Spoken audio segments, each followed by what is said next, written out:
And hey, what is up, everybody? It's me. You know who I am. You're on my channel. You've watched my show. My camera angle's stupid, so I'm going to fix it. Hold on. There we go. How we doing, everybody? Been like a week and a half since my last episode. If you've watched my ridiculous oat milk thing, thank you. If you didn't, it was ridiculous. You probably didn't miss much. I'm Joel Cupcake. You already know that.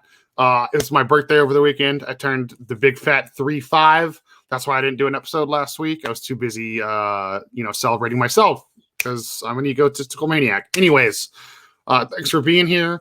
I just found out the other day we cracked 5,000 views on the YouTube channel. I have over 2,000 listens on the podcast network. So thanks to everybody that's checked out the show. If you would like to give me a subscribe or whatever, please do it on the YouTube channel. That's my main outlet for the project. I seriously would appreciate that. I do have social media for the show. You can like it, retweet it, all that crap. You know what I mean? Anyways, beyond the point. Thank you for the support. I'm back. I'm 35. I'm feeling great. My policy's getting better. They're releasing me to go back to work so I can rejoin the workforce very fucking soon. Thank you. I am so losing my freaking mind. Today I have an awesome guest, someone I've become very close with over the last couple of years. He is probably the best up-and-coming videographer in this country, in my opinion. And I'm not saying that just because he's a guest on my show and is absolutely adorable. I do actually truly love his fucking work. He also sings for a fucking incredible metalcore band called Distinguisher. This is my good friend, Nick Chance. What's up, dude? How are you? Hey, baby. I'm good. 3-5. So cheers to that. Thank you. Yeah. I don't look a day over. What were you saying? 27 earlier? Dude, I'm 28. Oh, man. So I'm younger than you? How does that feel, dude? Dude, I feel like an old man now. Dude, I know I just said 27 forever, but now I'm creeping up there. It's all right, man. It's honestly, it's happened to all of us, dude. Before you know it, everyone's like, how's 35 feel? And I was like, I'm halfway to 70, so I'm almost dead. It feels great, dude. And everyone's like, oh, don't say that. And then one of my friends the other day, I said that. You know what I mean? And all the girls were like, oh, don't say that. That's da da da da da da da. And then my buddy goes, yo, just look at it this way. You're closer to 50 than you are to 20. And I was like, man, fuck you, dude. I don't want to think about it like that, dude. Come on. Yeah, I was like, why you got to do me like that, bro? That's fucked up, you said it clear on me in front of all my friends. I appreciate that. Thank you. Yeah, right? Exactly. Well, yeah, man, that's it, dude. I'm 35. We got a few people together down at one of the local breweries, outdoor seating, bomb ass taco truck, best nachos I've ever had, Nick, anywhere on the face of the planet. Period. They do this. They do this ancho guacamole ranch drizzle that goes on top of the nachos, and then they have actual nacho cheese instead of. Because I live in California, so we have the real Mexican food. So a lot of the nachos are melted cheese. But you know what? You don't get that shit around here much. Dude, I'm a chubby guy, bro. I want nacho cheese. I don't want real cheese. If country fried cooking is great. Love being in the South. Love the good old country fried bullshit. I can't wait to live out west because I know I'm just gonna eat my weight in just Mexican food constantly. Oh. Listen, man, if tortillas and pizza didn't exist, I'd be the same body size as you. That's all I have to say. Dude, I can't get enough. I can't get enough of them. Yeah. I can't get enough of anything wrapped in a tortilla. Dude, give me everything. Give me everything, dude. You can just pile it on. I'll just sit there you can just give me real high. I'll eat it all. I promise you. It might take me a while, but I'll go I love it. I'll go to town, I promise. I love it, dude. When in doubt, put it in a fucking tortilla, dude. That's what I always say. Always. All right. Well, for those of you not watching, as I mentioned, Nick, you sing for a band, Distinguisher. You used to be in a really fucking awesome East Coast band called Hounds, right? Yeah, I played drums for them. My first tour with them, actually, my first show with them was with Kubla Khan and Gideon, and I think Silent Planet as well at the old Masquerade location. I missed that place.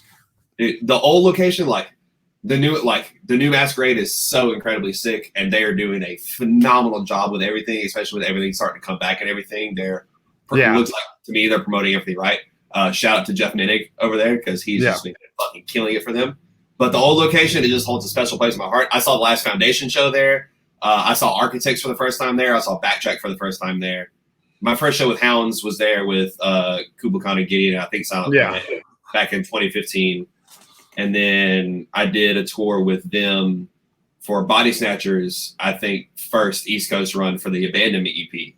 Oh, and okay. After that tour, they asked me to be in the band, and I was in it until probably like the end of summer of 2018, and we just kind of parted ways.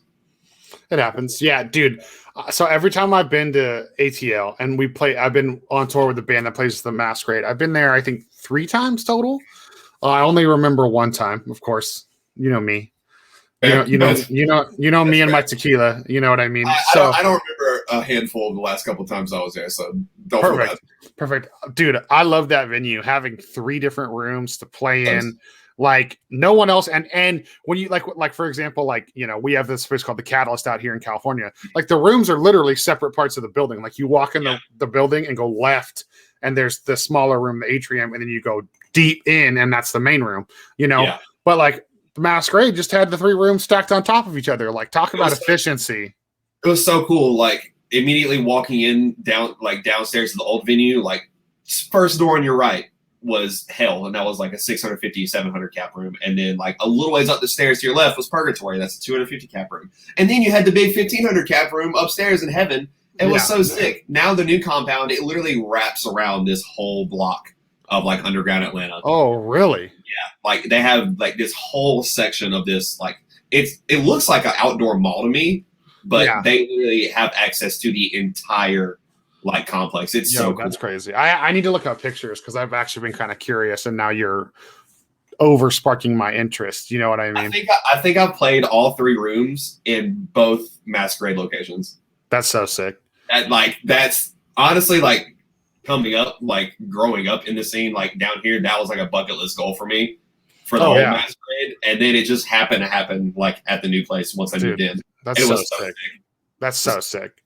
Love it. I love it. Word, man. So you said you just turned 28. So like you're a little closer to my age than some of the other people I have on the show, which is always nice. So take me back. Like, how did Nick Chance get into, let's just say, underground music? You can say metalcore or however you want to say it. I'm going to say, how did you get into underground music? So, I want to know like Baby Chance stories. Like, some of the first like heavy bands that I remember listening to, were, Linkin Park's Meteora was the first CD that I ever got like my hands on. The first like physical CD that was ever given to me for a birthday. That's kind of what started it all. I got it into Sum 41 really hard when I was like 12 or 13. Yo, dude, Stiff Upper Lip. That's a fucking so good. That was the best album. I'm sorry. I know a lot of people will be like, "Oh, they turned into a radio band." This, that, the other thing, bro. Stiff Upper Lip. I don't care. Yeah, that song will always go. Like that song comes on, and you're in a good mood. And if you're not, you should just go fuck yourself. You know what I mean? Good. Like In Too Deep, so good. Get the fuck out of my face. I don't care. I'm gonna go put on some 40. As soon as we finish this episode, I'm just gonna put on Sum 41 and like go work out.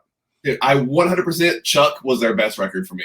So sick. Yeah. That was like a borderline thrash record at some points. So many cool like Metallica-esque riffs. Dude, yeah, they did. I don't know if do they write their own music. I don't know if they're one of those bands. You know what? It doesn't matter. You're right. That record is fucking legit, dude.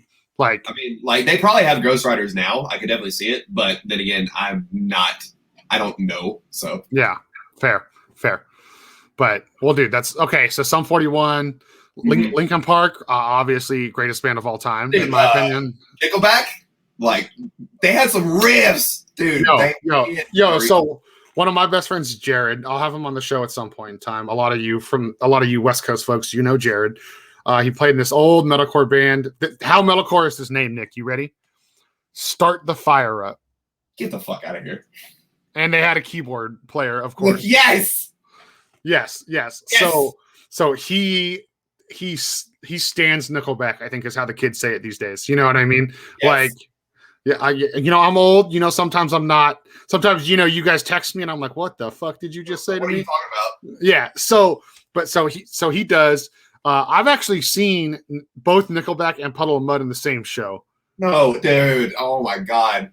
See, I had the chance to see Disturbed when I was like 11, 12 in concert with my uncle, and I decided to fly out to go to Colorado to see my dad and go snowboarding instead. Yeah. I don't regret it. Some part of me kind of wanted to see Disturbed. So you wanted to go snowboarding instead of getting down with the sickness? Is what you're trying to tell me? Yeah, like I did not get down with the sickness this time. That's really disappointing. I kind of figured you were always down with the sickness, dude. Dude, like you could take like 10, 15 points off my metalcore ranking chart. Oh, those don't exist. No, it doesn't matter. I mean, maybe on Twitter, but not here, not on the show. You know what I mean? Who cares? Twitter is Twitter. It's always going to be a lawless wasteland. It's always been a lawless wasteland. Oh yeah, 100%, 100%. Well, that's fucking tight. So you were. I was like a punk kid that turned into a new metal kid, and then that's what got. Then I went. It was weird, man. It's just weird. It's just my transition. I started out with like Sum 41 and like Linkin Park and Nickelback and like Sublime and Incubus and Godsmack and all this shit, like growing up with like around here in the South. And then going into high school, I discovered Story of the Year, Page Avenue. And that entire summer going into 9th grade, that record was on repeat every single day without fail. In my opinion, Page Avenue is like, okay, if we're going to go like a mainstream band from our genre, that's like nobody talks about that record, but it's so fucking good. Dude, so sick. Dude, my girlfriend does not listen to metalcore, and she knows every lyric to every song on that record. Yes. Let's go. Like she is the farthest thing from someone in our world. And even she's like, it's ridiculous for no reason. It's like a garbage can, and I love it. Well, dude, and like that dude, like, so like I'm a huge fan of like when. So there's a difference between like, to me, like I understand the lyrics and then I connect with the lyrics, like just that whole like everything he in that record, the way it's like it's not what he sings, it's the way he like the adjectives he uses. I'm like, this is like me writing this. Like I felt like you know what I mean? Like it's like more than just really personal, there you go. Yeah. I love it, dude. That fucking record slaps. And you know what? I got to give you a shout. I've had a lot of dudes on the show. Most of them are older than you. And this is my 49th episode with a guest. And not one motherfucker has mentioned Incubus. Now, let me tell you, if you don't respect, like, even if you don't like the band, if you don't respect what they did, like, they were like, hey, we're a bunch of fucking kids that love to do drugs. And we got thrust into, like, they literally were the subculture thrown into the limelight. Like they were, it was like Nirvana and then them. They just got like thrust into it. Yeah. And it's like, okay, yeah, they wrote some terrible records, they're littered with problems. A lot of people don't understand that the reason Incubus hasn't been good live in 10 years is because they gave druggies a record contract. Like those dudes, like I forget, I'll try to find the interview and send it to you. There's one point in time where it's basically, without actually saying it, they basically admit like the only reason we still tour is because we owe Universal so much fucking money. And it's like that's what happens when you give a bunch of fucking stoners money and hey, write sick music, and they don't care about the business. No, like they're in it for the sake of having a good time. Yeah, and I mean, I'm sure the dudes in the band still make money. Oh, like I'm sure they're fucking well off. A fuck ton, I bet. Yeah, I think they're on Universal. I'm too lazy to look it up. I hope I'm right. Please don't have anybody come like fact me and like crucify me in the comments for this. Nah, you'll be fine. But either way, dude, Incubus, bro, they had some fucking hits, dude. Like, so good. I'll literally like at home. I like when I'm not like out in Vegas on the West Coast or just traveling in general. I do a bunch of landscaping for my family's company down here. Oh, like, sick. Okay. I say landscaping, it's just more like groundskeeping and shit like that. Like I'll like upkeep the yard on campus, like replace windows, like fix like holes in drywall and shit. And 9 times out of 10, I can just take like a little like Bluetooth speaker or radio with me everywhere. And I'm always blaring like Incubus, like Godsmack, Chevelle, like this, that, and the third all day. Yeah, my like workplace music is always, I don't know how I go to these two different lengths. It's fucking DMX and Sublime. Like those are always without a doubt what I'm listening to at work. Let's go. I love it. Like when I worked for I used to do package delivery for Amazon, and like, let me tell you, they fucking treat their workers like shit. So I had this huge back and forth bullshit with Amazon. I was trying to get fired, Nick. Like that's the only job I've ever tried to get fired for. So like, you were supposed to show up. I don't really blame you for that. Yeah, so you're supposed to show up to the warehouse 10 to 15 minutes early. Like, so say your shift starts at 12:30. Yeah, your shift actually starts at 12:45. But you have to get there for like a little safety powwow, and you get your route assigned to you, and like all this stuff. You have to wear a uniform, and you have to wear safety gear, right? Yeah. Well, they promoted me and then demoted me. And California has this like crazy loophole where I was like, well, you can demote me, but you can't change my pay, motherfucker. Like, so that's where you fucked up, bud. What? Like that's where they fucked up. It's like they demoted you, but they can't get rid of the extra pay that they just gave you. Exactly. So that happened, and there's some other drama I don't want to get into. To make the story real fucking quick, basically the last like 3 months I worked there, I would show up, I would miss the meeting, like because I had been a lead, I knew how to do everything. So I don't need to be at a meeting. I know how to just go in and figure out what my route is by looking at I knew how to do everything. Yeah. So I'd show up late, and they're sitting there either having the powwow or they haven't even started sorting the packages. And I get my work van and I pull up closer than I'm supposed to the loading dock and just put on the DMX playlist unedited. Let's go. And everyone's just like, to piss them off. And everyone's just staring at me like, dude, you really like you. Like you're gonna do this right now? It's like, yes, the fuck I am gonna do this. But they demoted me, and I had some dirt on one of them. Like one of them said some inappropriate comments to your boy about how sexy my tattoos looked. So I was like, get rid of me. I dare you. I fucking dare you. And it was hilarious. And it was hilarious because I worked the night shift, and I had the second best numbers on the night shift of all the employees of every day of the week, except for one person. And that one person, I got hired there. I brought him on. He was my personal, like he was like my IRL friend. We met at a job prior to that. And so I was like, oh, so like I've given you the best employee you've ever had on the night shift. Oh, and I'm the second best one. Like you and the person you brought on are bringing in like the biggest numbers. Yeah, the biggest numbers. So I was like, dude, yeah. So it would just be like hilarious. Like I would just back up and I just sit in my van with DMX bumping until the belt started, then go get my packages, throw them in the car. Like you're not supposed to use your personal cell phone. You're supposed to use like their little like PDA data thing. Well, we figured out you could like put the phone in airplane. You could put the PDA in airplane mode, and then I could scan the packages on my actual phone. And so like I could literally go bust all my shit out and then go take like an hour and a half lunch because my shit's in airplane mode. So they didn't know, dude, I was doing that. I was like the whole system. Yeah. And I was like working overtime. Like I was refusing to like, cause they fucked me. So why, what's the point of me being a good employee? So it's fuck you at this point. Yeah. But I was still getting my work done. Cause I'm still an adult. Like, I'm not just going to show up and get paid to do nothing. Like that's, you're going to do your work, but like, you're gonna make it rough on them because they made it rough on you. But yeah, so it was like DMX every day for like a month straight, and then finally somebody was like, "Can you play something else?" And I was like, "Let's do work karaoke. What do you guys want?" Every shift. Yeah, I was like, every shift, someone else gets to choose the music I bump on the dock, and like the leadership team was just like, "You're not supposed to have music on because you're loading trucks with packages. That's unsafe." They were just not having it. And I was like, well, you know what? When someone with an OSHA badge comes over here and tells me I'm endangering my fellow coworkers, I'll respect that. I was like, I ain't gonna listen to you.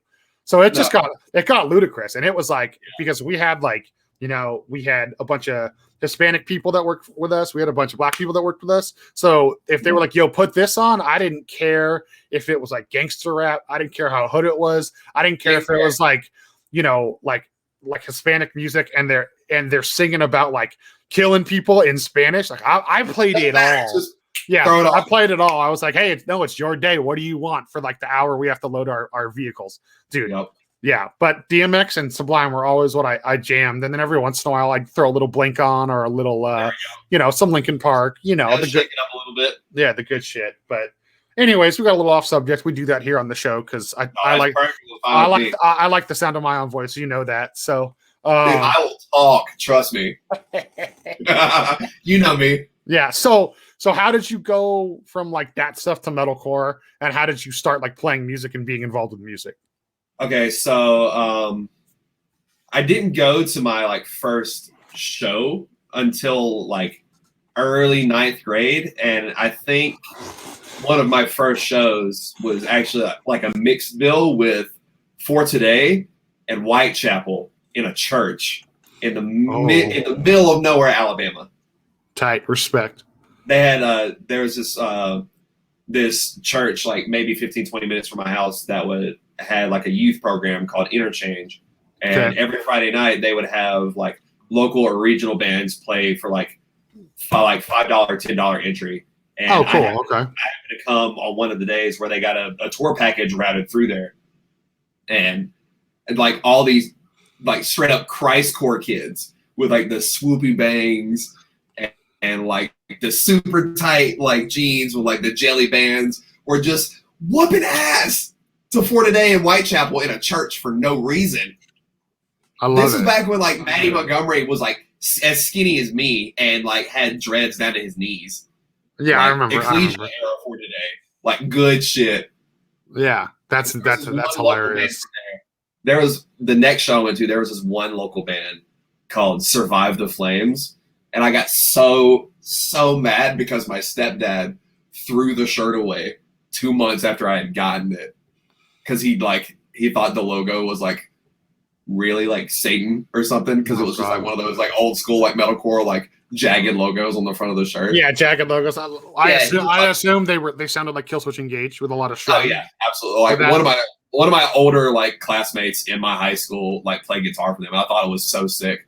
So I tried to go to that venue to see them anytime I could. And I'm sure my stepdad and my mom were just fed up with me asking to go to this place every Friday. But one of my first shows was like For Today and Whitechapel, if I remember correctly. That's so tight. In a tiny little church venue. AC didn't work. Everybody was sweating. I think I was wearing trip pants with the chains and everything. Respect. I was one of those kids. I was definitely like a bullet for my Valentine. I've been so full. Trip pants wearing kids. Ain't nothing wrong with that. Like core shows. Yeah. I was like, okay, skinny jeans and Vans are the way to go. Yep. You saw the light, brother. Yeah, I did. And all throughout high school, like I would listen, like I got turned on to like Winds of Plague, like Job for a Cowboy, Despised Icon, As I Lay Dying, August Burns Red, like this, that, and the freaking third. And all throughout high school, I just like, I didn't have a lot of friends in high school. That makes me sound like an antisocial loner. No. I'm not. I promise. Like I have friends, trust me. But they, I just sat in the back of my classroom just with my headphones in, just listening to music all day, every day. That's how I've learned about like Suicide Silence and shit like that. As Blood Runs Black and shit like that in 10th grade. Like that's how I figured out about all those bands. And that's so sick. I actually didn't start my own band until like 2 or 3 months after I graduated high school because I didn't know too many people from around my area because all my friends still lived around like the greater Birmingham area. I went to high school in a tiny little country ass town called West Blockton. Like my graduating class was maybe 87 people. Holy shit. Maybe. Yeah, it was tiny. And like there's not a lot of, not a lot of our type of shit in an environment like that. I did have friends that were into the same music and shit. Most of them were either 2 or 3 grades above me or 2 or 3 grades below me. So it was kind of weird. I was kind of stuck in the middle. So and then I started my very first really shitty band 2 or 3 months after I graduated from high school. We were called So On and So Forth. It was really bad. I'm sure I punished the studio engineer just by how bad I was playing drums. And I fully understand that. That's why I had to get better because they were like, yeah, he was like, this isn't cutting it. Like, you got to shape up, bud. I was like, okay, cool. Thanks for telling me early. You know what? Those are the best people, though. Oh, yeah. He was like, we can I can make this work or you can like either like redo it or whatever. So I had to get better and redo it. But you know what? Like, especially you being a young guy, like a lot of engineers have trouble actually saying that, like to somebody.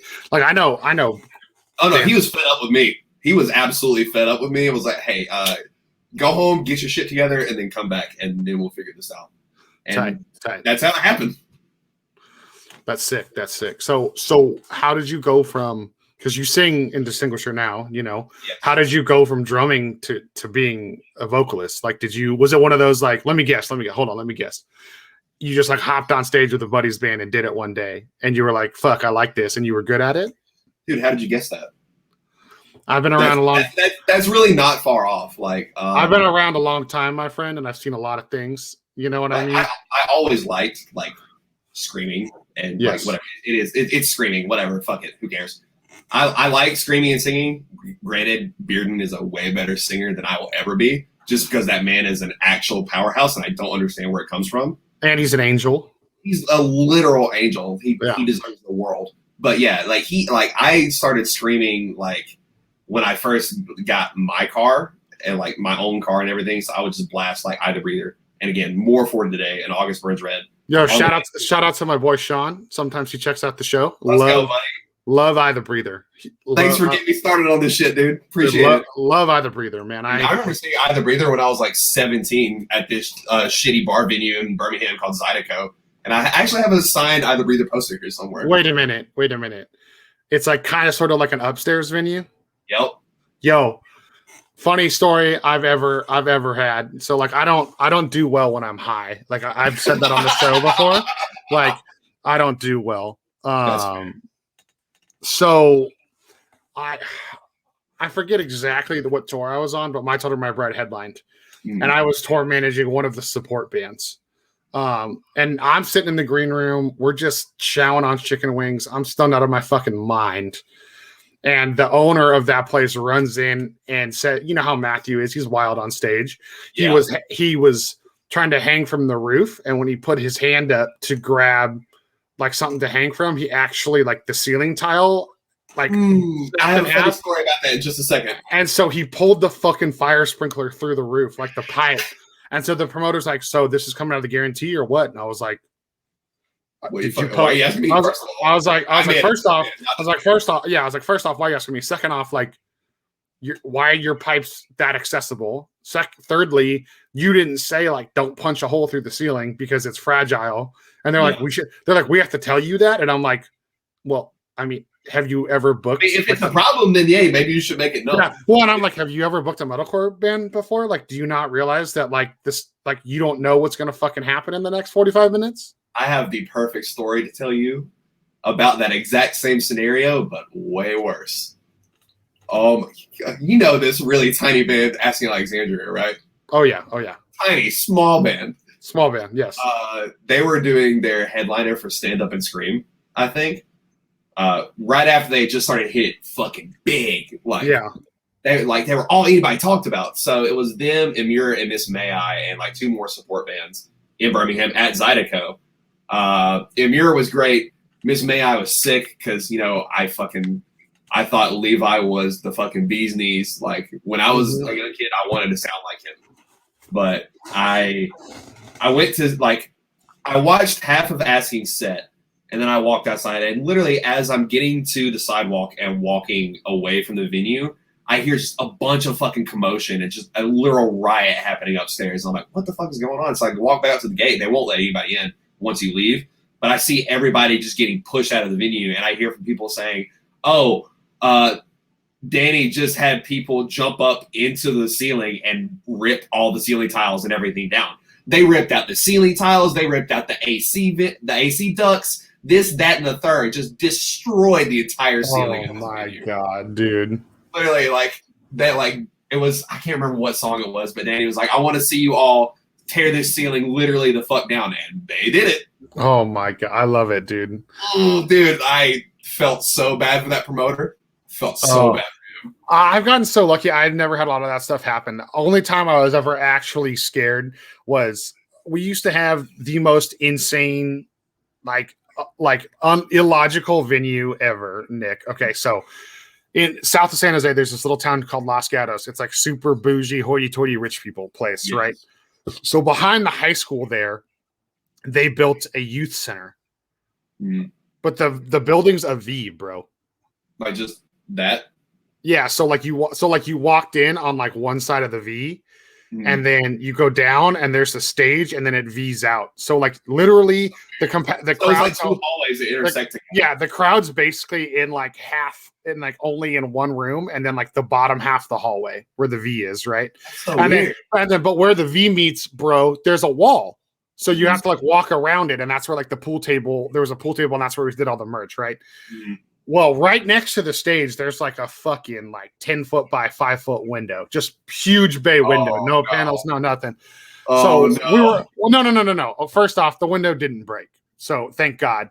But, okay, see, that's where I thought that was going. I was like, oh no, somebody sent somebody through that window. Yeah, so you're familiar with Moria. I talk about them on like every episode. They're a band I used to travel with. Taylor did another band for a while called Helm's Deep, where it was basically just like breakdowns, and all the songs were about Lord of the Rings. Yes. And so it's just heavy breakdowns and pissed off songs about Lord of the Rings. So their first fucking show I booked them was with Legend of all bands. Oh, and no. Taylor's first song, literally first song of the set, he goes, I want to see someone out get thrown through that fucking window. And like immediately I was like, oh fuck I left. I literally left. I was like, and my business partner at the time was like, you knew Taylor was going to say something stupid, didn't you? Because I saw you walk out the door, and the owners were freaking the fuck out, dude. Because they're like, you could not have someone throw someone through a window on county high school property. And I was like, yo, you gave us the okay to do the fucking show here, like not me. You know what I mean?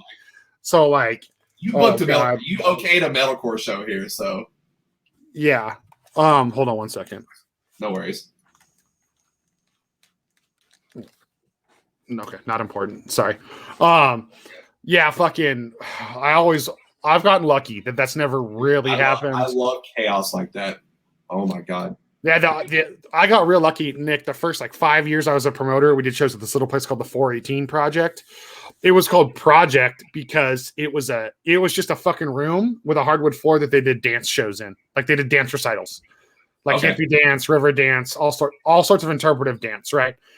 So I did shows there for years, man. The first 3 years, the one side of the building was a black curtain, and everyone always just assumed, and that's where I put the band's merch. Everyone just assumed the black curtain was there to absorb the sound. Do you want to know why the black curtain was there?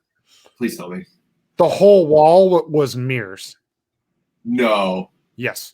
And if they would have known about that? Exactly. I kept that hidden. That would have got bad. Yeah, I kept that hidden for 3 years. And then finally we had one show where we kind of set everything up different. And someone was moshing and somebody ducked and he punched the wall and the fucking glass just shattered. And all of a sudden everybody was like, have these always been mirrors? And I was like, yes, that's the first time that's ever broken. And they were like, man, you did a really good job hiding that from us. I know, but apparently not good enough. 3 years in, I finally got it. Right? I was like, oh, fuck me. It worked out fine, but I was just like, luckily that's like the worst that's ever happened at a venue like that that I was in charge of. I've seen some crazy shit. Before we get back to like how I started like drumming for like Hounds and how I got into this amateur, there's this we used to have shows in the last couple of years at UAB in downtown, like at the University of Alabama. They would let us like use a classroom or like one of the upstairs meeting rooms in like the community center for shows. And there was one show where my friend Blake's band Catabasis was playing, and right when their set started, my friend Tyler was moshing, and he jumped up and did this whole thing, like did the whole spread eagle thing, like towards the edge of the crowd, and he jumped a little bit too high and went sailing straight into the glass like whiteboard. Oh no! Yeah, shattered it completely. So they had to stop the set. They had to let somebody know, and then they had to pick up and keep going where they left off. Oh man, that was the whole thing. UAB luckily still let all of us have shows there for a little while up until quarantine shut everything down. But I'm really surprised that they just let us continue to do that. I mean, some places get it, like because the way the University of Alabama kind of got it for a minute. Yeah, well, I always explain it to people as like, it's called alternative music for a reason, and you're also giving these. I always explain it to the adults in charge of places like that, like, hey, these are kids. They have a way to get their aggression out and show their appreciation. Everyone processes shit differently. So why are you to judge? And usually adults are like, yeah, you're right. We'd rather the kids like be here than like smoking the dope streets. and being gangbangers or something like that, which Yeah. is such a shitty.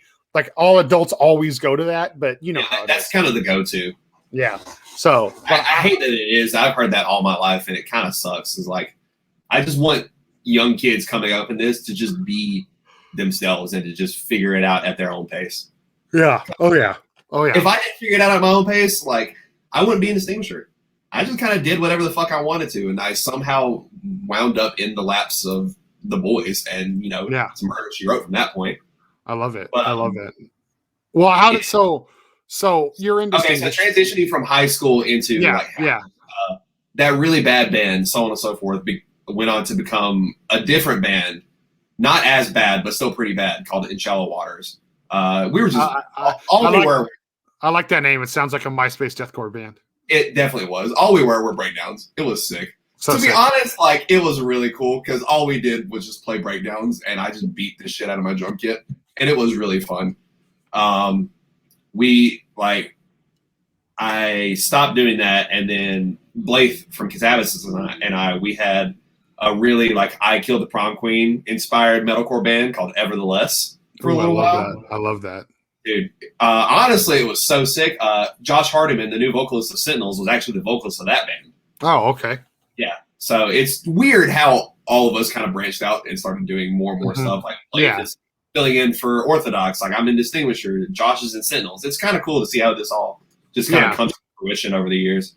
But after that tour with Body Snatcher and Hounds, my first tour with Hounds, we had like a couple shows with Evertheless back home, and Blake and I just had a discussion. It was like, yo, this band probably not going anywhere. Like we're having constant member changes. Like you and I are the only ones that are really on the same page. Everybody else kind of seems like to either not be on with the flow or just at odds. So it's like we're just going to leave it where it is, and we had a good time. It just is what it is. So cool. That's when I just diverted all of my energy into Hounds and shooting shows. And I was juggling both of that for a while. And like when I started shooting shows, dude, I was terrible. I really tried hard to copy Eric Easterday because he was one of the few photographers that I actually kept up with at the time. Yeah. Who I just saw all over the internet. I saw him on Instagram. I saw him on Twitter. I saw him on Facebook. This, that, and the third. And I was like, how does he get these cool shots? I want to do that. So I bought an external flash and a fisheye, and I tried it. And that's kind of where I started with photography as far as shooting shows. I did shoot shows while I was in high school, but they haven't seen the light of day because all the photos were just bad. I clearly didn't know how to use a camera. I was just kind of holding it up with like the on-camera flash and just, hi, what's up? I'm here. Yeah. So it's just... Yeah, and so when did you decide to let's go away from the music? Because as I mentioned earlier, like you do videos. Like I would say I feel like your work's always been good and like improved. But then like I think, correct me if I'm wrong, by the way, but I feel like everything really took off for you when you did that Kubla Khan video in like what was that, 2019? I don't think I did an Orthodox video. Sorry, that's what I meant. No worries. I hope I'm just forgetting that I did a Kubla Khan video. No, I meant that Orthodox video. I'm so sorry. I think we did that in I want to say, dude, you know what? I have technology right here. We can do this. I want to say we filmed that in August of 2018, though. Okay. That was kind of right after the whole Hounds thing happened. Okay. We just kind of split ways because I was always on tour with like Born Anew, like doing photos and stuff. Yeah. And they were at that's actually how you and I met. Yeah, like we met on tour with Born Anew. Yes. I can show you got there. When did this come out? Because if I don't remember this, it came out September 19th of 2019. So we filmed it August of 2019, not 2018. Same difference.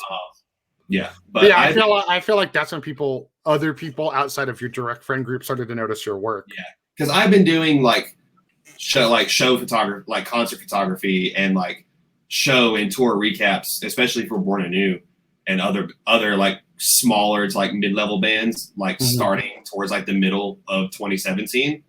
And that's how I kind of like cut my teeth, was just shooting, literally going to any show that I could and shooting every single band. Yeah. Didn't matter how good or how great the photos were. Didn't matter if I liked the band or not. Didn't matter if like, I had beef with anybody at the venue, which luckily wasn't the case the majority of the time. Yeah. But like, I would just go and I would shoot as many bands as possible. And the actual very first video I made for any band from any show was a really old recap that I made for Vane. And they didn't use it. It wasn't really good because I just started experimenting with video work, but that was kind of how I like put my foot in that door. I just kept going from there. And then, like you said, I definitely noticed that it started popping off more and more for music videos, especially after the Orthodox video. Yeah. And that's like, ever since then, I've just found myself doing more music video work than photography work, which I'm not upset about, to be honest. I love shooting photography, like for bands and everything. Yeah. But it is like something special about creating like a large piece of content like that means something. Even if people are going to forget it in like 3 to 6 months, it doesn't really matter. It's still going to be there for them, and it means something. When I look, it's good for your, like, a lot of people just try to say, oh, music's music or this, that, but there is the whole like on paper business aspect of things, in which case it's good for you to have that shit, Yeah. It's like, I don't know. I definitely like, personally, I feel like I've grown a lot, especially in the last couple of years. Like, I'm not anywhere close to where I want to be, but I'm a lot further off than where I started. And that's really good. And I love that for myself because I just want to keep getting better at it. That's all I want to do. Dude. And that's all that matters. Like, if you're able to have fun, like, that's how being a promoter is for me, man. Like, I'm able to put on shows. I still love what I do after 16 years, which is really hard for people to say. And like, I'm able to pay my bills off of it, but it's not my primary source of income. So it's like a nice balance, like, I know for you, it's a little bit more of a direct job, but you still love what you do. But it's nice to hear someone, in a way, like, you're being humble about it. Like, you're not where you're at. Like, you still have growing to do. Like, that's hard for a lot of people in any business to admit, I think the point where like any business, any kind of venture like this, like, starts to stagnate and fall off is when you get to the point where it's like, yeah, my shit is the shit, so I don't have to try to get better anymore. No, that's absolutely not the case. Because like, if you stop trying to actively get better, you subconsciously cap yourself. You put a ceiling over where you're able to get, and you can't get out of that. You can't break through that ceiling because you've already capped yourself off. If you don't stop trying to learn new shit, you're always going to continue to grow, and you're going to get better. And each and everything you do, no matter how small or how big it is, it's just going to continue to see that upward climb. And that's what I try to keep at the forefront of my head, no matter what project I have at the time. Yeah. Which is, I love that. I love that answer. I really do. Thank you. Well, that's tight. So like, what, how did you just it was just something you did for fun, and then you plot like doing videos as your passion all of a sudden, or like, was there like a specific moment where you were like, yo, like, I want to do this? Like, I think my very first tour with Distinguisher actually, was February Flex in 2018. I remember that. Oh, sorry. That show was Feb Flex, baby. What's up? Dude, that tour was so sick. Like, that's one of the first tours that I remember, like, actually coming back home with money from like shooting bands on the road. Like, that's the first tour I came back positive instead of breaking even. Because we had all 3 bands pay you, right? That tour? D Team, they had at the time. And then and he was doing most of their work. I was just shooting Distinguisher, like a couple extra nights, just so they had like a little bit extra content. And whenever I was feeling froggy, I would like break out my camera for their set. But I didn't want to step on his toes because he was their high-end photographer. I shot for Castaway a good portion of that tour, and I was shooting for Born Anew every night. And I would try to hit up all the local and regional bands on that tour and be like, hey, I'm on this tour package. We're coming through your city. Like, I see that you're playing the show. I'll shoot your whole set for like $30, whatever. Just like $30 in cash. I'll shoot your set. You'll have the photos the next day.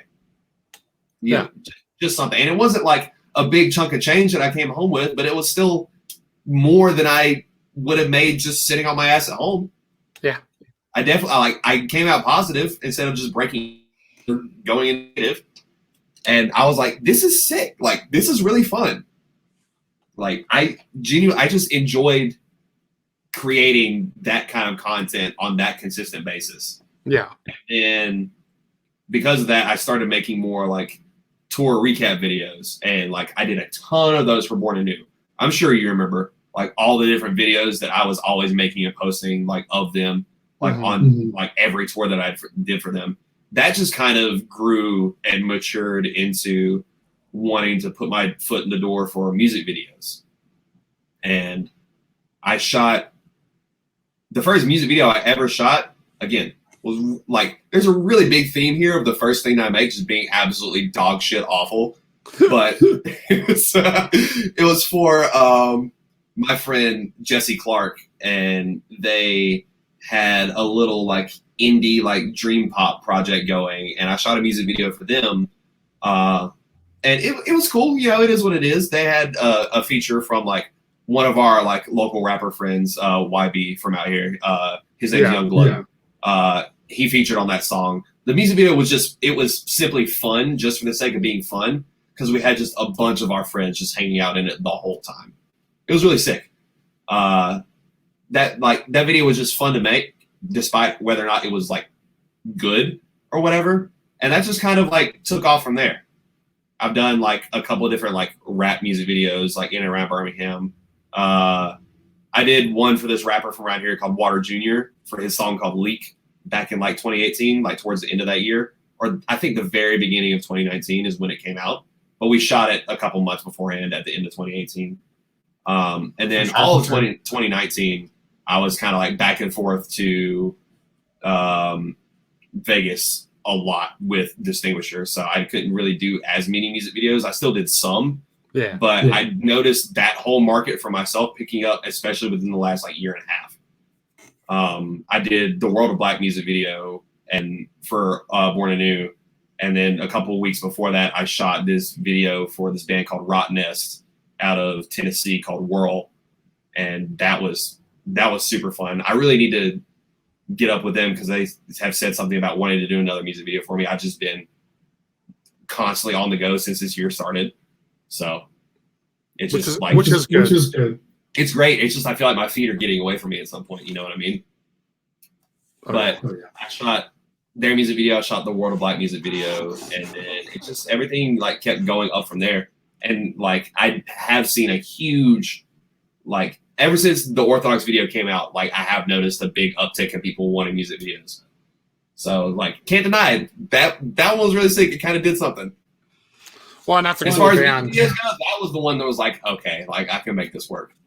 Well, and that's a really cool band to get the opportunity for. Love that band. They because like I think the prior December I shot one of their shows at the end in Nashville, and I made like this love that like, room. This live. First of all, I love Nashville hardcore, and I love the end. Like I've never felt. It's very rare that I feel completely at home and at peace in another scene that's not like Alabama or Vegas, but Nashville really just does something for me. What's the little place that a lot of the shows used to go to there?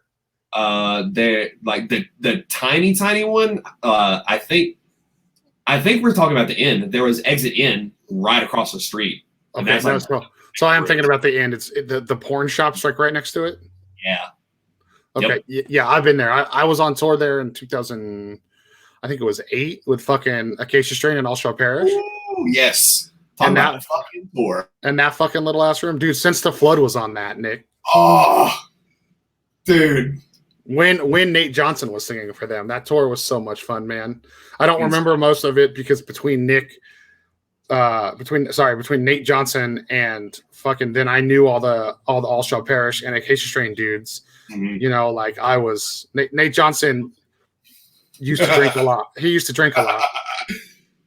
Dude, and I used to drink a lot. So I'm just gonna leave that story. We're just gonna leave that one there. Yeah, I'm just gonna say that.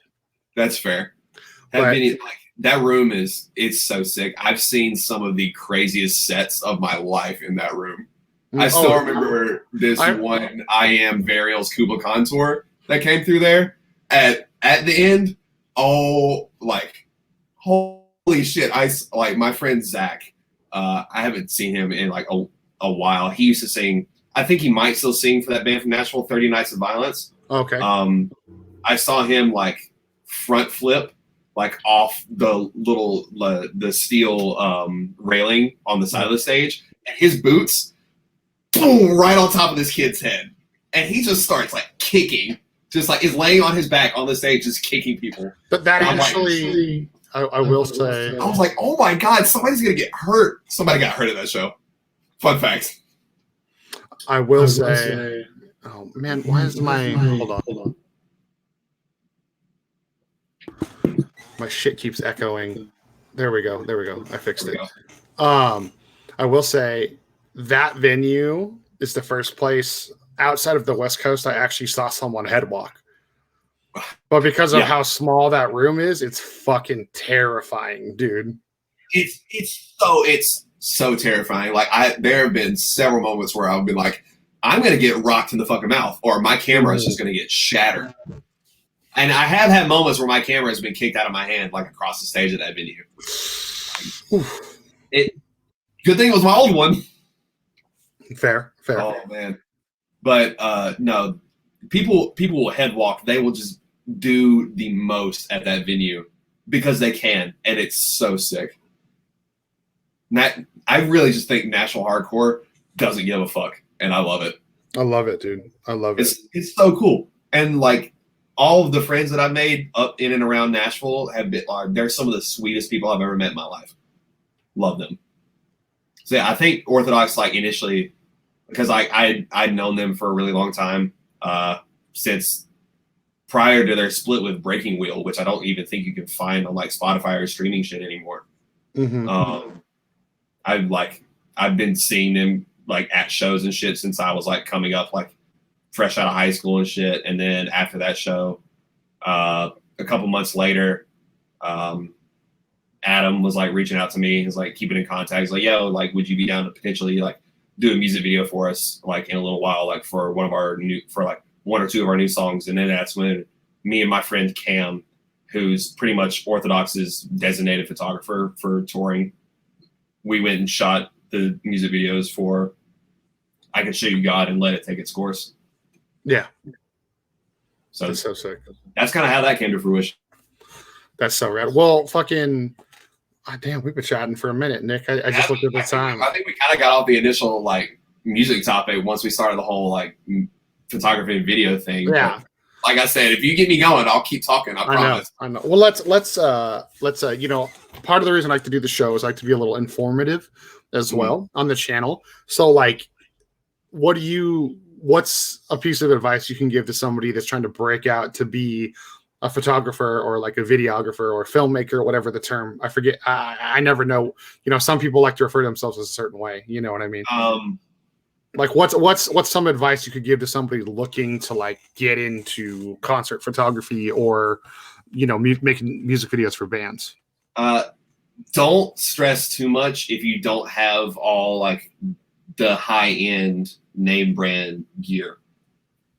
Just pay attention to how you structure everything, how you compose your shots, especially how you light everything. Like you can film a sick fucking music video on a $500 camera, and it will look great as long as you light it correctly. If you can get your lighting down to a science, and if you can get your composition down to a science, the gear won't matter. Granted, it will help because it'll give you more capabilities to film in different ways. Yes. Like obviously, if you're shooting on like a Canon T3i, you can't film in like 120 frames per second 4K. That's just not possible. But you can film a really clean video that you'll be really proud of looking back on down the road if you just pay attention to like the key like fundamentals. And that's what I wish I would have paid more attention to coming up, because I just wanted to do the same shit that all the big names were doing, but I didn't know how they were doing it. So I kind of had to like poke around and figure it out the hard way. I didn't have anybody to teach me like what lighting was, or like how to properly compose a shot, or, you know, what metering was on a camera. I had no idea what any of that shit was. Well, see, and that's one of the reasons I love doing this show. Like, I've had a whole bunch, like, I've had managers, I've had Darius from Spite, and we've had Adrian from After the Burial, and Nick from Maltov on the show. You know, Steve, the old and new singers from Within the Ruins. So, like, we've had a myriad of people in a myriad of size of bands. Yeah. You know, and I feel like the shitty part is like, if you try to, like, do research as to like how to make something happen in the music industry, all the advice is from fucking 20 years ago, when you could just roll up to the Whiskey a Go-Go and just like ask any Tom, Dick, and Harry, and they'll tell you whatever's on the top of their head. Well, that, but it was also so much easier to get, like, I cannot remember this sentence about to come out of my mouth.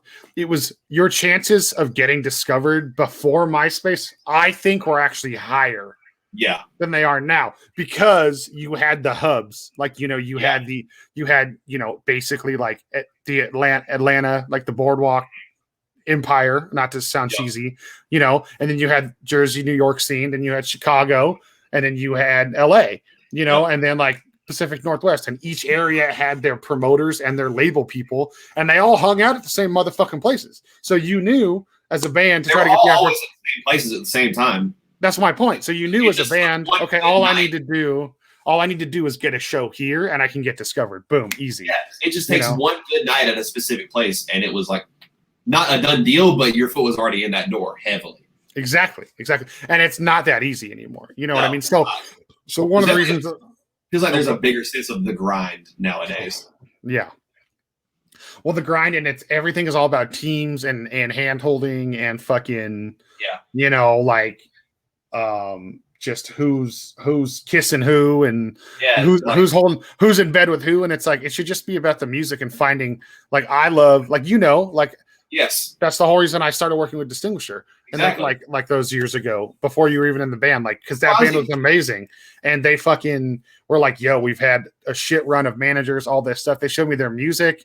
I saw them live, and I was like, yo, you guys have good work ethic. You're like, you might not be the best band on the face of the fucking planet. Like, you're not Architects, but who the fuck is Architects? You know what I mean? Like, Architects is like a 1 in a million band. Exactly. Like, so, but still great dudes, great music. Like, let's try to make it, you know what I mean? Like, and I feel like a lot of people lack the mentality I have. Like, and I don't like to talk about myself too much on my own show, but like, you know, so like that mentality, plus like, that's why I love doing this show. Like, I hope somebody watches this and like gets something from you. Take something away from it. Yeah. And like, and at the same time, like, we're having a fun ass engaging conversation. And so it's like, I'm so glad you agreed to do the show. I know I've been bugging your ass about it for a minute now. No, this is great. I'm so glad I did it. Like, the last couple weeks have just been hectic as fuck. Yeah, no, I get it. And then so like, let me hit you with one more question. Like, for a band that's trying to make the jump from like, oh, we're doing everything DIY, to like maybe looking for a team or trying to do a full US tour, even if they have to set it up without a team, like, what, you know, a lot of bands either assume it's easy or they bite off more than they can chew right away. Like, what would a piece of advice from you to a band trying to like make the next step to start furthering their career be? Really, your very first step should be a really hard, no frills, just bare bones, like as blunt as you can get it, analysis of who you are and where you currently sit, especially within your own area, because you won't be able to tour until you have a cemented base. Like, you have to figure out who you are as a band. You have to figure out what audience you're trying to hit, and then you just kind of just have to like go from there. Like, kind of like put yourselves in these situations where you're making those connections with people who are similar to you, or put yourself in situations where you might not be as similar stylistically, but you gel well as people. Because I think mixed genre bills are really sick, and they put you in more ears than sometimes like same genre bills will. I am 100% in agreement with that. And as a young band, don't be afraid to play mixed genre bills too. Like, mixed genre bills are so sick, and I want more of that when everything is like, I know shows are starting to come back and they're happening, but when everything is in full swing again, I personally want to see more mixed genre shows because like I love sitting through 5-6 heavy bands, but if I have to sit through 2 bands and then like a softer band and then like an independent artist and then another heavy band, that just like it expands the amount that I'm taking in at that one night, and there's something for everybody there. Yeah. The company I run out here, Pinup, you know, like so the old co-founder Andrew, he used to do this thing that was a battle of the bands. Now I hate that. I hate battle of the bands because I feel like the judging and how you win. So many of those, I fucking hate them. The judging and how you win. It doesn't matter how heartfelt or how pure you're trying to make the experience.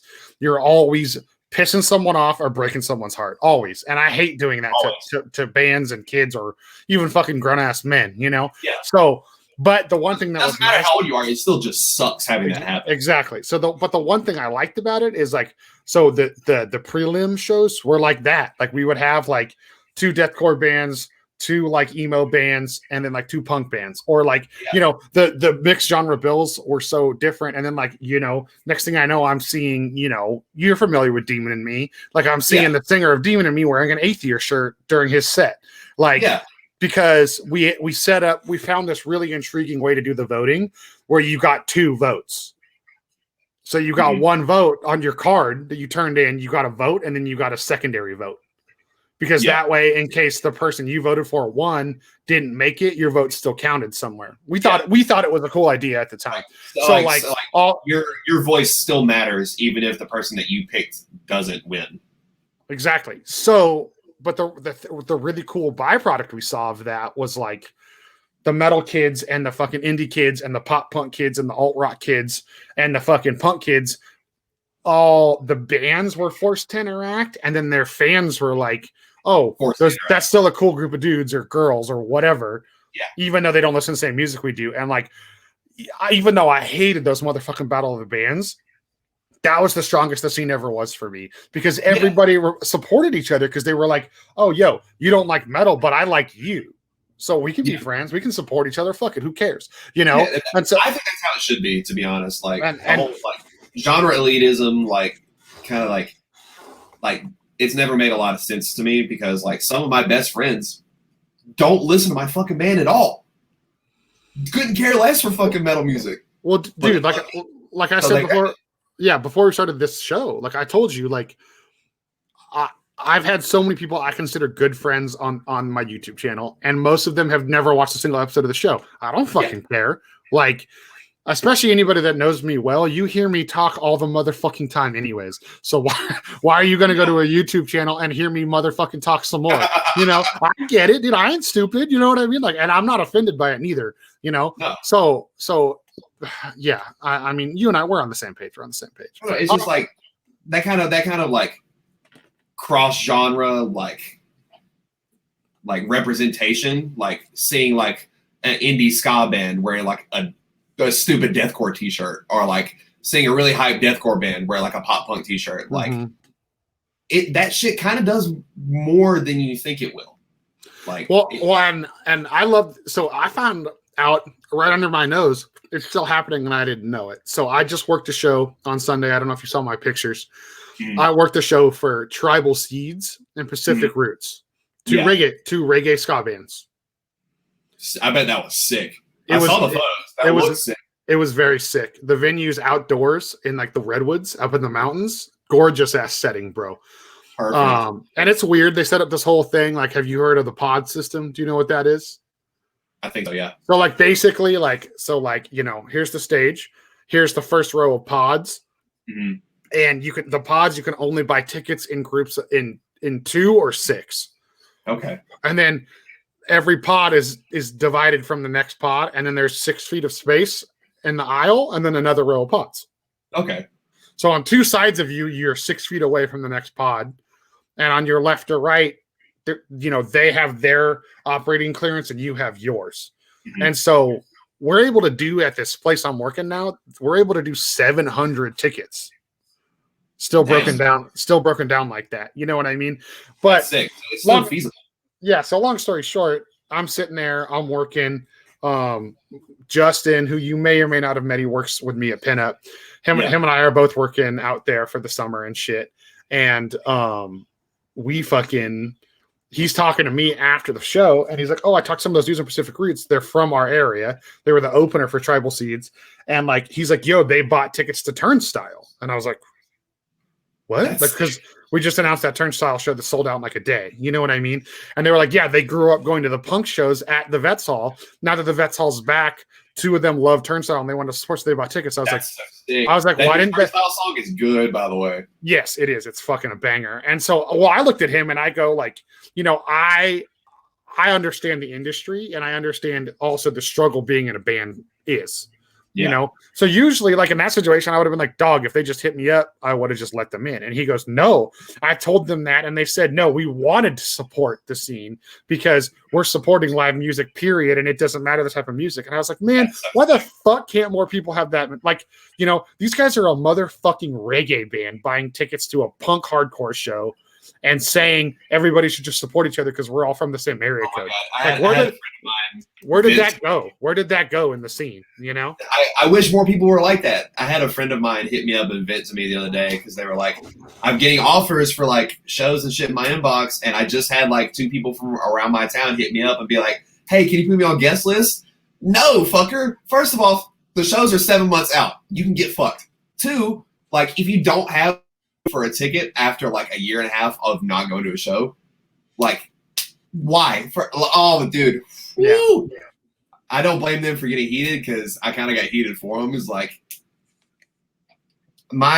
personally speaking, like all of my income, like all of my like drive to do anything, like everything kind of just got swept out from under me. Same, completely same. I'm sure it's the same for you too. Like everything stopped. Like it literally was like time put a standstill to the music industry. Mm-hmm. And I've never felt like at more of a loss as like who I was as a person. Cause I was like, everything that I've been working for since I was like 16, 17 is just gone in a night. And I don't know what to do anymore. So this whole last year is just like, I've been like struggling. We've all been struggling, biding our time, waiting for that moment that we can just get back to our sense of normalcy again. And then just to have people be like, "Oh yeah, I know these shows are still months out, but can I get guest lists for them?" It's like, no, dude, just buy a ticket. Just come hang out. Just come support. Yeah. Just be there for the moment. Stop trying to get guest passes or a guest list just for the clout. Oh my God. Exactly. That term clout has really destroyed a lot of what we do. It really has. And everybody wants it. Everybody wants the social status. They want the clout. They want all the nice bells and whistles that comes with that kind of shit. Yeah. But I don't know. Like me personally is like I want to see Distinguisher be as big as we can be. I would love to see us be one of the biggest bands in the world at one point, but I know that that's going to take us a while to fucking get there, and it's going to take a lot of hard work. But I want to get there because of the merits of hard work, not because like you said, there's somebody in bed with somebody else kissing ass and getting us where we need to be. No, I want to put in the hard work. I want to make it happen. Yeah, and when you do it, like that's what I still respect about the music industry is like, to an extent, there's still people that will actually see that hard work and acknowledge it. You know, yes, there's not as many as there used to be, but they still exist, and that's why I still, you know, not to sound cheesy, but I still have faith in shit. Yes, like it's definitely like a bit more few and far between as opposed to how it used to be, because now everybody knows everybody with the internet. Yeah. It's easy to say like, oh, we can make this and this happen, but no, I just like I want to, if it's gonna happen, like I want it to happen for us so bad, but if it's gonna happen, I want it to be because we put in the work to get there. Yeah, and that's how I view it. It's like I want to be able to sleep soundly at night knowing that I put in the effort to get there. Yeah, and you guys will.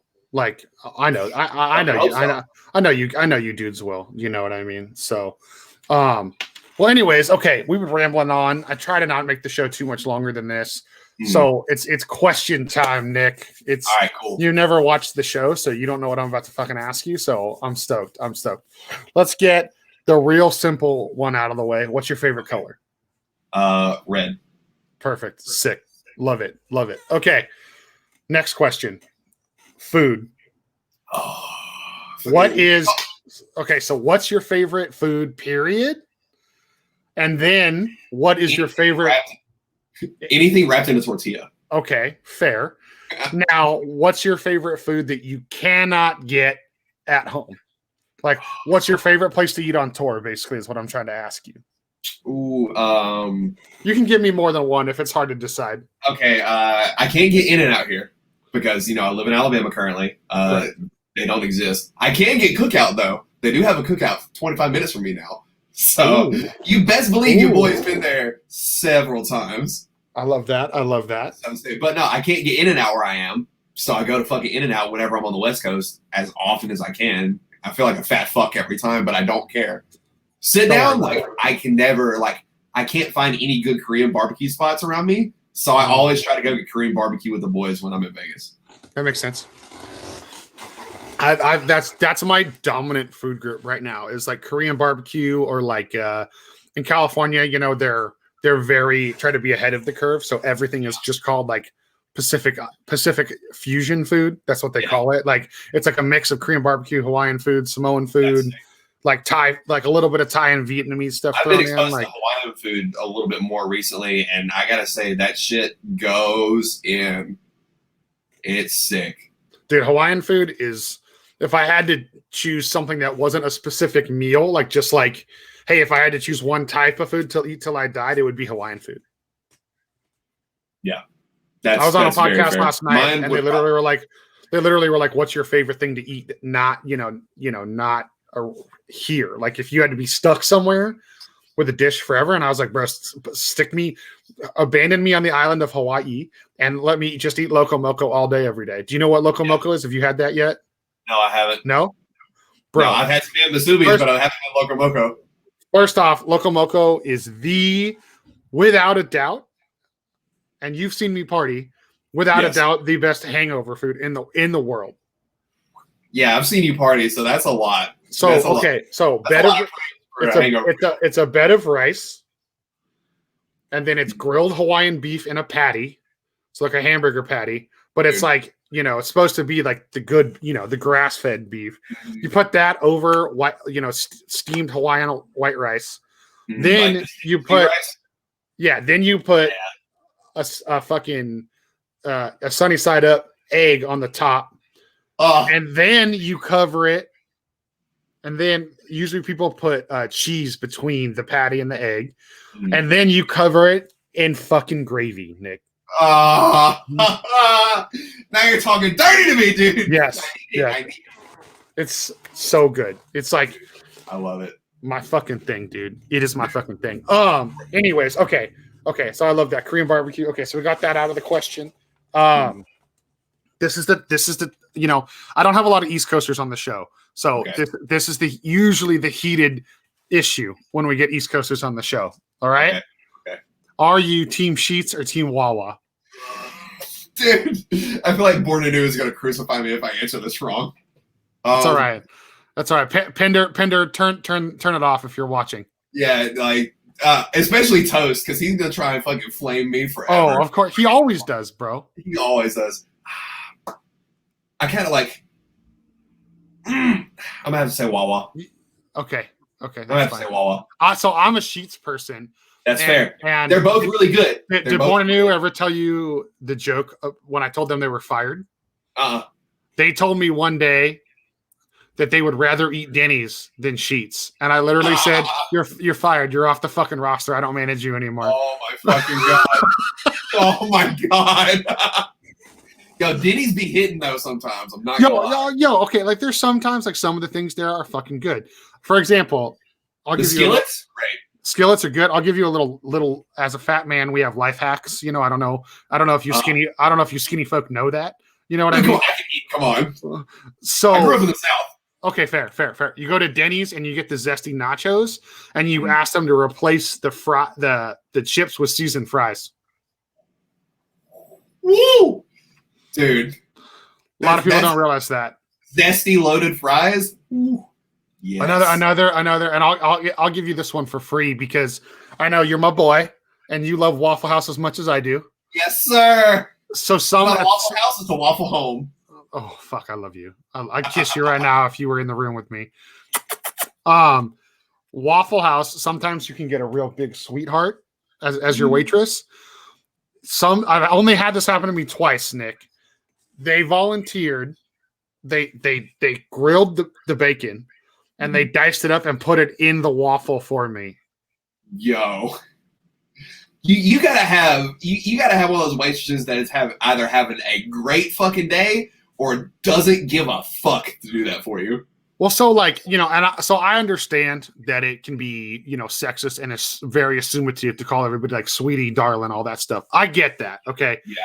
But to me, I just call that Southern hospitality. Like that's the way I was raised. I call everybody like, you know, like thanks. Like if it's a dude, it's always like thanks, bro, or thanks, dude. And if it's a girl, like I always say like thanks, hon, thanks, darling. What, you know, and I know that it bothers some people, so I've definitely like reeled it back in the recent years. Yeah. But when I'm on tour or I'm traveling and I go into a Waffle House, I know I can call that waitress sweetie, and she's gonna smile and thank me for being polite. Yeah, you know what I mean? Like they're so used to dealing with just like the dregs of like human society. I love that you use that fucking adjective, bro. I love it, dude. Like straight up, like I got in a fight with my younger brother in a Waffle House one time. Like I was that person in a Waffle House. I can't lie. So like I get that they deal with a lot of shit. Oh yeah. I've also seen two line cooks just beat the fuck out of each other before. That's an experience I'll never forget. That's insane. That's nuts. Okay. Well, word. Okay. So I asked you that. I asked you, we did color, we did food, we did gas station. Now is the part where I get to inform you of the bad news that your answer is wrong, because that's actually a trick question. And that's why I asked you if you'd watched the show ever, because the correct answer is Buc-ee's. Yo, fun fact, they opened one 45 miles from my house. Oh, they finally made their way that far? That far east? There's one like 45 miles from my house, and then there's one in South Alabama, like I think coming around the Daphne, Mobile area. Dude, respect the buck, dude. That's all I have to say, dude. You have to respect the buck. Dude, I fucking love that place. Everybody that watches the show that's probably never traveled to that part of the country is probably like, what the fuck is Buc-ee's? What is a Buc-ee? It's like, you have to experience it, please. Exactly. It's like walking into Christmas Wonderland every day of the year. I'm gonna remember that description. That's real fucking good. Tell me I'm wrong. You're not wrong. That's why I'm saying I love it, dude. I love it. Okay. That was basically all the important questions. So I think we're really just down to my my last one. Mm-hmm. This is a hard one. Just a fair question, because you have to think about it. Fair. Okay, so part of the reason I started the show is one day I had a conversation with a friend, and I'm so like involved. You know, I'm self-employed. You're self-employed. You get it. Yeah. It's so hard to not be like. I don't consider it overly absorbed with what we do, because it's our way of life, it's our way of income and living. But somebody was like, sometimes I can't tell when Pinup Joel ends and regular Joel starts. Yeah. So that's literally the whole reason I started this show, so people can get to know me, why I do business certain ways, why I say certain things, you know, shit like that. So you being in a band, you being a content creator, social media person, I'm not going to call you an influencer because I think that term is rude. Yeah. You know, I know sometimes it's hard to get away from what you're used to people seeing of you. So what is like a characteristic or a hobby or a quality of you that you have that you personally wish more people saw or knew about? And it can be something simple. Like mine is reading. I wish people knew that, like, like this bookshelf behind me, I've read every book on it, most of them twice. Like, I love to read. It's just a lot of people only see me talk about video games and fucking partying and wrestling. So they assume I'm... I, like you, like, dude, I love to read too. Like, my favorite genre is anything sci-fi or fantasy related. You put something like that in front of me, like a 350, 450 page book, you won't hear a word from me until it's done. Like, I love it. I love just being able to wrap myself up in a completely fictional universe, but still be able to feel like I'm a part of it.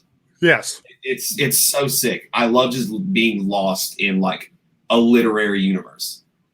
And I love that because like a lot of people are going to shrug that off as like, oh, you're a nerd or you're a geek. But it's like, no, like there's something. Who cares? First off, who fucking cares? Second off, like dude, some of these writers are so powerful that they literally make you feel like you're living somewhere else. And like I've wanted to write a book. I wanted to write a novel as literally since I was like 19 years old. Like I've always wanted to be able to say that I wrote a book and it's out and it's tangible and it's real. Dude, I love that, man. Like, you know, and you should. Don't let anybody tell you no. Fuck people. You know what I mean? I got really discouraged because like I had like half of a binder like written out, like just like tentative notes on like how I wanted this story to like progress and go. And I was like starting on like the first like handful of chapters, and then during spring cleaning when I was like an early teenager, I think it just got thrown away with a bunch of this extra shit that we just had lying on the house. And I was so like, I was distraught, dude. Because I'd spent like a year and a half just like working on this big ass binder full of just like shit for this like little like novella I wanted to write. And it just disappeared. And I was so sad, like fucking heartbroken. So like, sorry. I know what you mean though. It's like, it's okay. Cause I channeled that like writing into like writing lyrics. So that's kind of where my outlet is for like writing and stuff. But I love to write and I love to read. So I want to make like, not a lot of people know that because he was just like, oh, he yells and he has a camera. No. Yes. There's a brain in this big head somewhere. You just got to find it. What's your favorite? Let's get real nerdy for a second. Let's put on our glasses, you know, push them up, you know.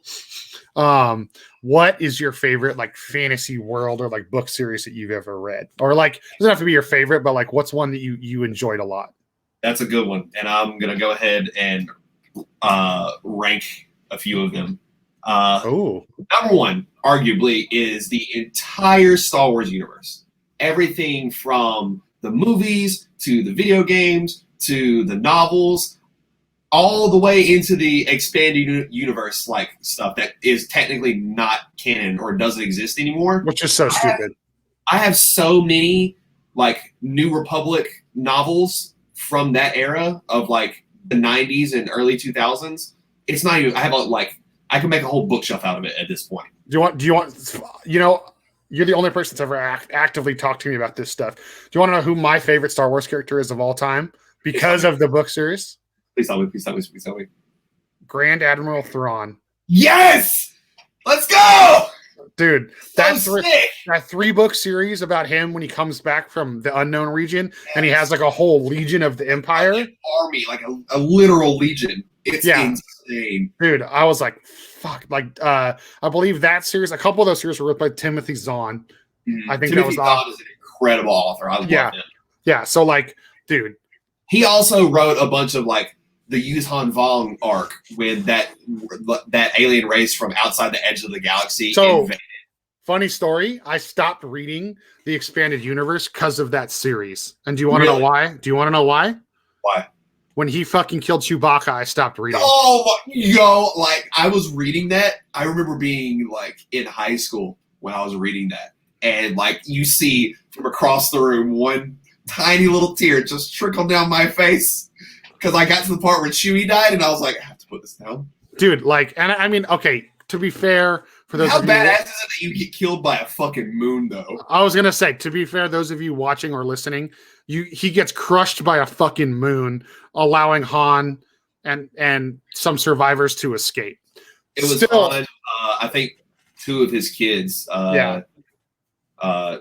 Coincidentally, he named one of his kids Anakin. It was Han, Anakin, and then a couple others. That escaped while Chewie just like literally met the moon face first. Yeah, dude, insane. Dude, I'm glad you've read all that stuff too. I love those, dude. My favorite of all those canon series is the Rogue Squadron series of books. And I'm actually excited because in whatever, I forget I think it's Untitled right now, but they're doing the next Star Wars movie is called Rogue Squadron. I can't wait, dude. And it's Patty Jenkins is doing it, who did both Wonder Woman movies. Which even if you didn't like the second Wonder Woman movie, those movies look amazing. So she's gonna do a good job. Yeah. And her daddy was a fighter pilot, so she grew up. So it's like she already has the background and everything. So I think it's a good frame of reference. But Wedge Antilles is going to be one of the main characters in that. And in the books, like he's like the opposite of Luke, but they both believe in the same thing.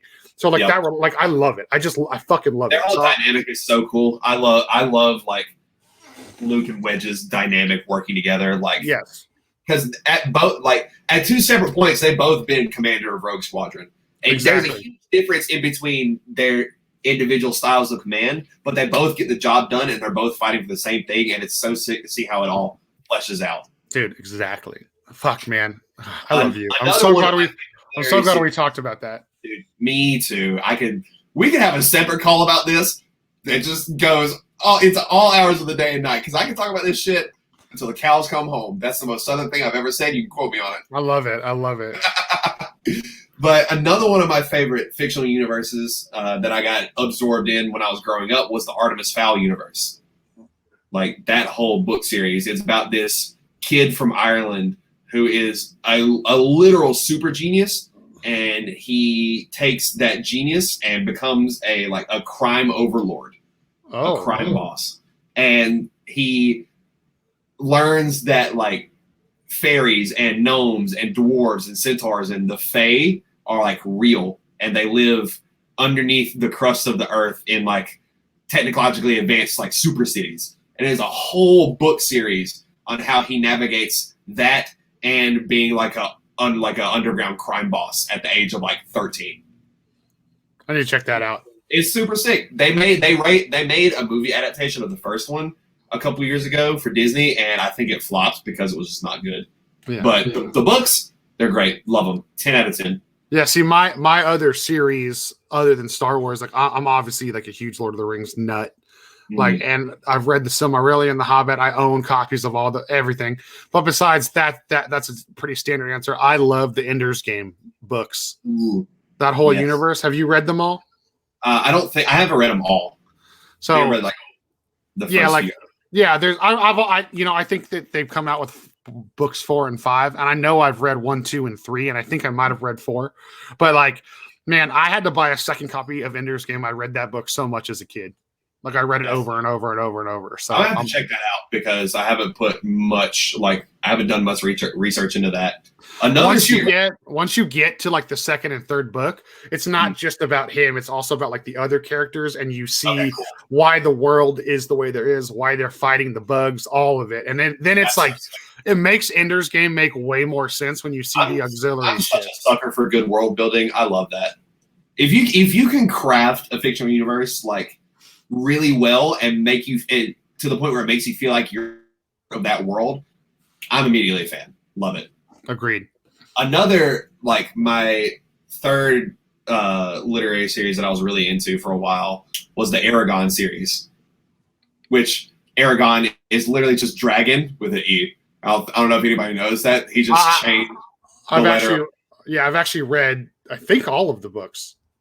Aragon, Eldis, and I can't remember the name of the third one. I can't ever remember that one either. I think it was Brissinger. I'm not entirely sure. I might be wrong. I know that's one of the books. Don't know if it's the third one. It might be the fourth one. I'm not entirely sure. But that book series, I used to listen to it on as an audio book whenever I would ride in the car with like my mom going to or from somewhere. And I would look forward to that all the time. Just like, oh hey, like can we put the Aragon books on? Yeah. The other thing I have to say, those are my top 3 fictional universes. The last one I'm going to drop is, a lot of people don't give it credit because of the movies and it's perceived as like a kid thing. The fucking Lion, the Witch, and the Wardrobe series. Like if you actually sit down and read all, because there's 6 books. People don't realize that there's 6 books in that series. The books are really, they're really well written. Yeah, like if you actually read all 6 and like the story and the completion of the kids getting older and everything with Prince, like, dude, it's incredible. It's such a good story from like the first to the last, and there's so much to absorb in that whole story. So it takes a while, and like the movies were definitely like watered down to appeal to like kids and families and stuff like that. Yes, exactly. But the books are so good. They're incredible. C.S. Lewis is a master. Yes, he is. And then a lot of people don't know this. C.S. Lewis and Tolkien actually helped each other with edits and wrote each other's books. That's so cool. a lot of people don't realize that. Like those geniuses. That's a nice little tidbit that like a lot of you're saying a lot of people don't know about. No, yeah, they don't. So I love it. Anyways, okay, Nick, I have to take the most wicked piss.